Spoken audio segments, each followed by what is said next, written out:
इस वीडियो का पहला पार्ट हमारे चैनल पे अपलोडेड है, लिंक आपको डिस्क्रिप्शन में मिल जाएगा। लास्ट पार्ट में हमने देखा था कि मी के साथ एक हादसा होता है, जिसके बाद वो दिन में एक सुन नामी औरत में बदल जाती है और रात में वापस अपनी बॉडी में आ जाती है। दूसरी तरफ प्रोसिक्यूटर जियोन एक केस पर काम कर रहा है, जिसका कनेक्शन मी से होता जा रहा है। मी सुन बनने के बाद ऑफिस जाती है तो वॉन नामी सिंगर, जिसकी सुन ने जान बचाई थी, उसको बात करने के लिए बाहर ले जाकर कार गिफ्ट करता है। सुन उसे कहती है, मैंने तुम्हारी मदद किसी लालच में नहीं की थी, इसलिए मुझे ये कार नहीं चाहिए। जिस पर वॉन कहता है, फिर मैं तुम्हें एक बाइक ले दूंगा। सुन कहती है, मुझे किसी भी चीज की जरूरत नहीं है। तो वॉन आगे से कुछ नहीं कहता। जॉन जेल में उस अपराधी से मिलने जाता है जिसने वॉन पर तेजाब फेंकने की कोशिश की थी। जॉन उससे पूछता है, तुमने वॉन पर तेजाब क्यों फेंका था? तो वो कहता है, मैं नहीं जानता, मुझे बस ड्रग्स चाहिए। उससे कोई जानकारी न मिलने पर जॉन बाहर चला जाता है और एक इन्वेस्टिगेटर डियोक से पूछता है, क्या ये अपराधी उसी सिटी से है जहाँ से कुछ लड़कियाँ गायब हुई थी? तो वो हाँ कहता है। अगले सीन में जॉन डिटेक्टिव से मिलने जाता है और उससे पूछता है, तुम्हें जंगल वाले हादसे का कुछ पता चला? तो डिटेक्टिव कहता है, हो सकता है वो औरत अभी भी जिंदा हो, क्योंकि वहाँ कोई भी लाश नहीं मिली और उस आदमी ने औरत को काटा भी ऐसे था कि वो औरत जिंदा रहे। डिटेक्टिव बताता है, तुम्हारे पास पहले गुम होने वाली लड़कियों के जो केसेस हैं, ये उनमें से एक लड़की से मिलता है। डिटेक्टिव के जाने के बाद जॉन को वहाँ एक आदमी नजर आता है जो बहुत तेजी से अपनी कार में बैठकर वहाँ से जा रहा था। जॉन अपनी कार में उसका पीछा करता है, लेकिन उसकी कार के आगे एक और कार आने के कारण वो कार उसके हाथ से निकल जाती है, पर जॉन कार का नंबर नोट कर लेता है। जॉन मी से मिलने उसके घर जाता है। मी की मॉम उसे मी के रूम में भेज देती है, क्योंकि उन्हें लग रहा था वो दोनों रिलेशनशिप में हैं। रूम में आने के बाद जॉन मी को कुछ गाड़ियों की फोटोज दिखाकर पूछता है, तुम्हें टक्कर मारने वाली कौन सी गाड़ी थी? मी कहती है, मुझे ठीक से याद नहीं, क्योंकि काफी रात हो गई थी। ये सुनकर जियोन वहाँ से चला जाता है। ऑफिस में सुन को प्रमोट करके जियोन की असिस्टेंट बना दिया जाता है। जियोन को सुन का अपनी असिस्टेंट बनना बिल्कुल पसंद नहीं आया था, क्योंकि वो एक बुढ़ी औरत को अपनी असिस्टेंट नहीं देखना चाहता था। सन जियोन से कहती है, मैं आपका काम अच्छे से करूंगी, और जियोन से हाथ मिलाने के लिए हाथ आगे बढ़ाती है, लेकिन वो हाथ नहीं मिलाता और डियोक के साथ बाहर चला जाता है। डियोक उसे कहता है, मैं जानता हूँ तुम्हें बूढ़े लोगों के साथ काम करना पसंद नहीं, लेकिन अगर तुम उससे पीछा छुड़वाना चाहते हो तो तुम उसे बहुत सारा काम दे दो। जॉन वापस ऑफिस जाकर सन को बहुत सारे डॉक्यूमेंट स्कैन करने के लिए कहता है। वो सन से कहता है, तुम्हें ये डॉक्यूमेंट्स टाइपिंग की मदद से स्कैन करना होंगे और दोपहर से पहले ये काम पूरा हो जाना चाहिए। सन काम शुरू करती है तो वो दोनों उसकी टाइपिंग स्पीड देखकर हैरान हो जाते हैं। कुछ ही देर में सन सारे डॉक्यूमेंट स्कैन करके दे देती है, तो डियोक को चेक करने के लिए डॉक्यूमेंट्स दिए जाते हैं। डियोक काफी चेक करने के बाद भी उसमें से कोई मिस्टेक नहीं निकाल पाता, यानी जॉन का सन से पीछा छुड़वाने का ये प्लान तो फेल हो गया था। जॉन उसे कुछ और काम करने के लिए देता है तो सन वो भी जल्दी से मुकम्मल करके उसे दे देती है। वो जॉन को बताती है, मैंने ये काम प्रोग्रामिंग की मदद से किया है, जिस पर जॉन का तो मुंह ही बन जाता है, क्योंकि उसे लगता था वो कभी सन से पीछा नहीं छुड़ा सकता। जॉन सोचने लगता है कि आखिर मैं इसे कैसे इस जॉब से निकाल सकता हूँ। कुछ देर बाद वो सन को बाहर से कुछ खाने के लिए लाने का कहता है। सन के बाहर जाने के बाद डियोक जॉन से कहता है, ये तुमने बिल्कुल ठीक किया, क्योंकि सन को बाहर चीजें लेने के लिए लाइन में लगना पड़ेगा, इसलिए वो इस काम में लेट हो जाएगी। कुछ ही देर बाद सन जियोन के लिए चीजें लेकर आ जाती है और जियोन इस बार भी अपने मकसद में कामयाब नहीं हो पाता। शाम को ऑफिस के बाद वॉन सन को देखता है जो अपनी साइकिल पर जा रही थी। वॉन उसका पीछा करने लगता है, लेकिन एक जगह ट्रैफिक सिग्नल की वजह से उसे रुकना पड़ता है और सन आगे निकल जाती है। ट्रैफिक सिग्नल के बाद वॉन उसके पीछे जाता है तो देखता है सन की साइकिल पर सन की बजाय कोई और लड़की थी जो मी थी, जिसे देखकर वो हैरान होता है कि सन की जगह ये लड़की उसकी साइकिल पर क्या कर रही है। अगले दिन ऑफिस में जॉन सन को एक डॉक्यूमेंट देता है और उसे एक पहाड़ पर जाने का कहता है।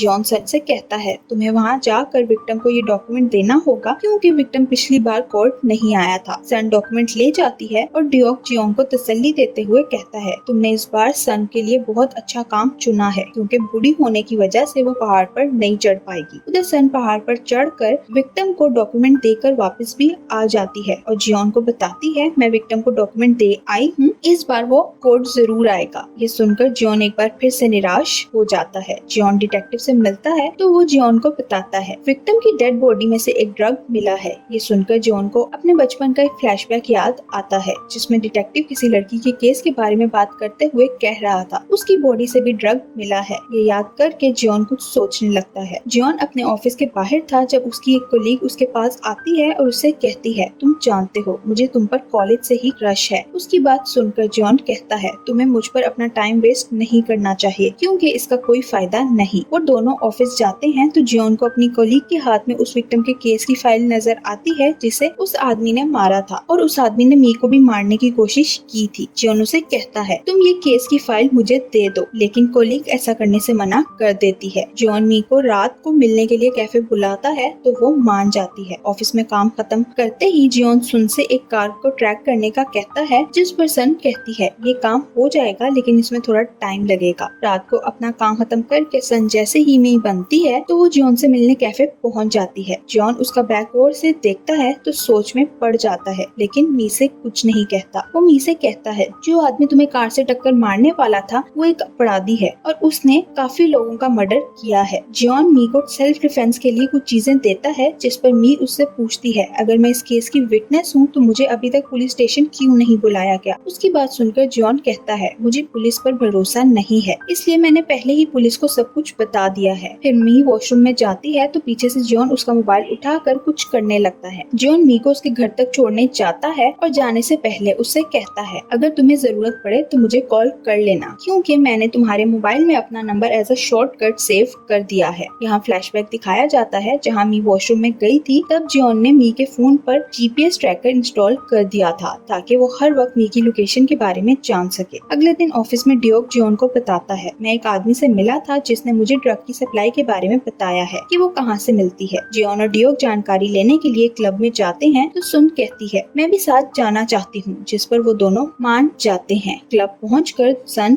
अंदर जाने लगती है तो एक गार्ड उसे कहता है यहाँ बुरी औरतों को जाने की इजाजत नहीं है और सन को धक्का देता है। तभी सन मी में बदल जाती है और क्लब के अंदर चली जाती है। मी स्टेज पर जाकर परफॉर्म करने लगती है क्योंकि यहाँ आने से पहले उसे जॉन ने बताया था ये ड्रग पेशेंट के दर्द को कम करने के लिए दी जाती है, लेकिन कुछ लोग इसे मेडिसिन के तौर पर भी इस्तेमाल करते हैं। स्टेज पर डांस करते हुए एक लड़का मी के करीब आता है और उसे वीआईपी रूम में ले जाता है। वो लड़का मी को अपने पास बिठाता है तो मी उसकी गर्दन पर बने निशान को देखने लगती है, जिस पर वो लड़का मी को खुद से दूर करके खड़ा हो जाता है। वो मी का पर्स चेक करता है जिसमें उसे कैमरा मिलता है, जो देखकर उस लड़के को गुस्सा आता है। वो मी से कहता है तुम यहाँ हमारी वीडियोस बनाने के लिए आई हो और कोई चीज उठाकर मी पर हमला करने लगता है। तभी जॉन वहाँ पहुँच जाता है और मी वहाँ से भाग जाती है। मी एक रूम में जाती है जहाँ बहुत सारी ड्रग्स पड़ी हुई थी। वो उन ड्रग्स की फोटो बनाने लगती है। तभी वहाँ एक आदमी आता है और मी से पूछता है क्या तुम यहाँ हमारे खिलाफ सबूत इकट्ठे करने के लिए आई हो। तो मी डर जाती है। दूसरी तरफ जॉन क्लब में सन को ढूंढ रहा था लेकिन वो उसे नहीं मिलती। जॉन क्लब में एक आदमी को पूछता है यहाँ एक बूढ़ी औरत आई थी। तो वो आदमी कहता है यहाँ कोई बूढ़ी औरत नहीं आ सकती। जॉन कहता है अगर उसे कुछ हुआ तो मैं तुम सब लोगों को छोड़ूंगा नहीं। तभी जॉन को मी के चिल्लाने की आवाज सुनाई देती है क्योंकि वो आदमी मी को जख्मी करने की कोशिश कर रहा था। जॉन वहाँ पहुंचकर मी को फिर से उस आदमी से बचाता है और फिर वो सन को कॉल करता है तो मी के फोन बजने लगता है। ये देखकर मी उसे मैसेज करती है मेरी तबीयत थोड़ी ठीक नहीं थी इसलिए मैं जल्दी घर वापस आ गई हूँ। जॉन मी को उसके घर छोड़ने जाता है और रास्ते में मी से कहता है मैंने तुम्हें कुछ वेपन्स दिए थे ताकि तुम खुद की रक्षा कर सको, जिस पर मी उसे कहती है तुम्हें मेरी चिंता क्यों हो रही है। वो जॉन से कहती है तुमने तो कहा था तुम्हें किसी की भी परवाह नहीं होती। तो जॉन उसे कहता है मुझे किसी की परवाह नहीं होती, लेकिन तुम एक विटनेस हो इसलिए मैं तुम्हें बचाने की कोशिश कर रहा हूँ। तभी एकदम उनकी गाड़ी एक जगह कीचड़ में फंस जाती है तो जॉन कार को निकालने की कोशिश करता है लेकिन इसमें कामयाब नहीं हो पाता और उसके कपड़े भी गंदे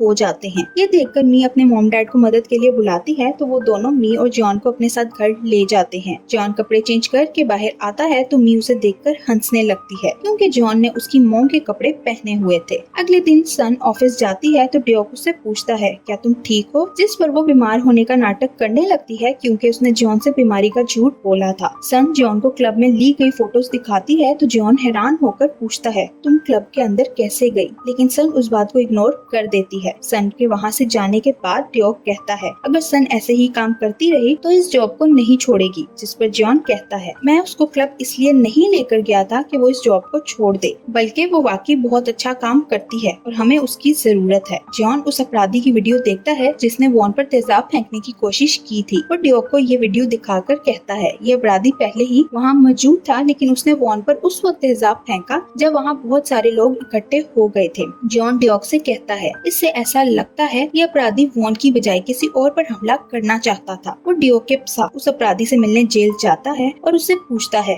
तुम वॉन की बजाय किस पर हमला करना चाहते थे? वो अपराधी कहता है, ऐसा नहीं है, बल्कि अगर तुम वॉन को दोबारा भी मेरे सामने लाओगे तो मैं उसे मार दूंगा। जॉन उससे पूछता है, क्या तुम अपने बॉस से मिले जो तुम्हें ड्रग्स सप्लाई करता है? ये सुनकर वो अपराधी चुप हो जाता है तो जॉन उसे कहता है, मुझे जवाब मिल गया है। जॉन वापस जाने से पहले जेलर से कहता है, यहाँ अगर आपको क्रिमिनल्स की कॉल्स में कुछ गड़बड़ लगे तो मुझे इस बारे में इन्फॉर्म करना। जॉन के जाने के बाद वो अपराधी किसी को कॉल करता है और उससे कहता है, उसे तुम्हारे बारे में सब कुछ पता चल गया है, इसलिए तुम्हें उसे मारने की कोशिश नहीं करनी चाहिए, और अगर ऐसा ही चलता रहा तो मैं तुम्हारी असलियत खोल दूंगा। फोन बंद करके वो अपना फोन जेलर को देता है जो उसके फोन को एक टेबल के नीचे छुपा देता है। जॉन की एक डरावना सपना देखने की वजह से आंख खुल जाती है। जॉन को अपना फ्लैशबैक याद आता है जिसमें वो अपनी मॉम के साथ था और उसकी मॉम उसे लिपस्टिक लगाती है। जॉन ने अपनी मॉम को एक रिंग पहनाई थी तो मॉम कहती है, उस आदमी ने कभी मुझे रिंग नहीं दी, लेकिन उसका बेटा मुझे रिंग दे रहा है। फिर मॉम घर से बाहर जाने लगती है तो जॉन पूछता है, मॉम आप कहाँ जा रही हैं? जिस पर उसकी मॉम चिल्लाकर कहती है, मैं तुम्हारी मॉम नहीं हूँ। ये सुनकर जॉन रोने लगता है और प्रेजेंट में ये सब याद करके भी जॉन की आंखों में आंसू आ जाते हैं। अगले दिन जॉन को जेल से कॉल आती है तो उसे पता चलता है उस अपराधी की मौत हो गई है। वो जेल जाता है तो उसे बताया जाता है रात अपराधी के पेट में दर्द हुआ था जिस कारण उसकी मौत हो गई,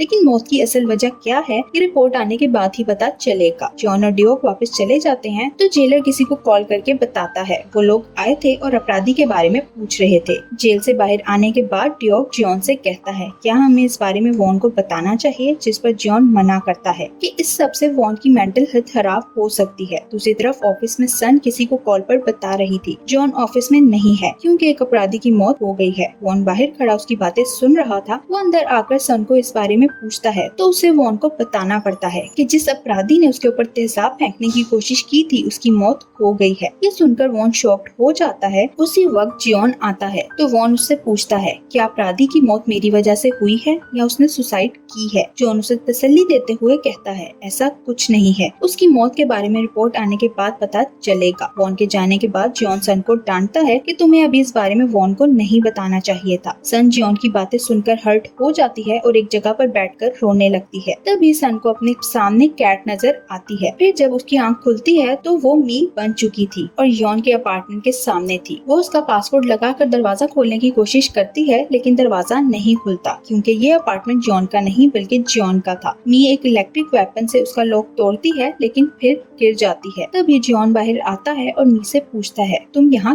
क्या कर रही हो? तो मी उसे जवाब देने की बजाय उसके घर के अंदर घुस जाती है। जॉन उसे रोकने की कोशिश करता है लेकिन मी अंदर जाकर एक सोफे पर बैठ जाती है। वो जॉन से कहती है, तुम बहुत सेल्फिश हो, और अपने सर से उसके सर पर टक्कर मारती है जिस कारण दोनों ही गिर जाते हैं। फिर मी सो जाती है और जॉन को पता चलता है उसका दरवाजा टूटने की वजह से दरवाजा लॉक हो गया है। अगली सुबह मी उठती है तो अपने सामने जॉन को देखकर पूछती है, तुम यहाँ क्या कर रहे हो? ये तो जॉन का अपार्टमेंट है। जॉन उसे बताता है, ये जॉन का नहीं बल्कि मेरा अपार्टमेंट है। मी इधर उधर देखती है तो उसे अपनी गलती का एहसास होता है और वो जॉन से माफी मांगती है क्योंकि वो कल रात नशे में थी। मी बाहर जाने लगती है लेकिन दरवाजा लॉक होने की वजह से नहीं खुलता। जॉन उसे बताता है, मैं तुम्हें बताना भूल गया, तुमने रात लॉक तोड़ दिया था जिस कारण अब ये नहीं खुल सकता। 9 बजे मैकेनिक आकर इसे ठीक कर देगा। तो मी सोचने लगती है, मैं 6 बजे सन में बदल जाऊंगी इसलिए मैं यहाँ नहीं रुक सकती। ये सोचते ही वो बैल्कनी में जाती है ताकि नीचे जा सके